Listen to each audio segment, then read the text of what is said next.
আমি গেছি প্যান্ট কিনতে, আমি বলছি মামার ট্রায়াল রুম, লুঙ্গি ধরাই দিছে। আমি বলছি এই মামা সবারই এই লুঙ্গি দিচ্ছেন, গা চুলকাবে না? বলছে কোনো সমস্যা নেই, পাশে মলমের দোকান, ওইটাও আমাদের।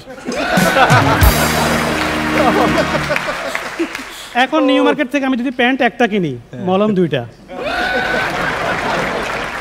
আপনি দেখেন ট্রায়াল রুমের কথা গেল, আমরা যদি কারো হিপ সাইজ না জানি, ঠিক আছে, আমরা গিয়ে কি বলি শপিং মলে, আমি হিপ সাইজটা জানি না, একটা ফিতা নিয়ে এসে মেপে বলে স্যার 34, ঠিক আছে। নিউ মার্কেট যান, ও হিপ সাইজ মাপবে এভাবে, কার জন্য? আপনার জন্য, এটা আপনারা হবে দিবে, প্যান্টটা এভাবে করে ধরে আপনার গলায়। আপনি দেখেন, আচ্ছা আমার পরিচিত এক ভদ্রলোক আছে, হ্যাংলা পাতলা, রোগা পাতলা, আচ্ছা নামটাই বলে দিই, হ্যাঁ, এটা আমাদের সাইফুল ভাই।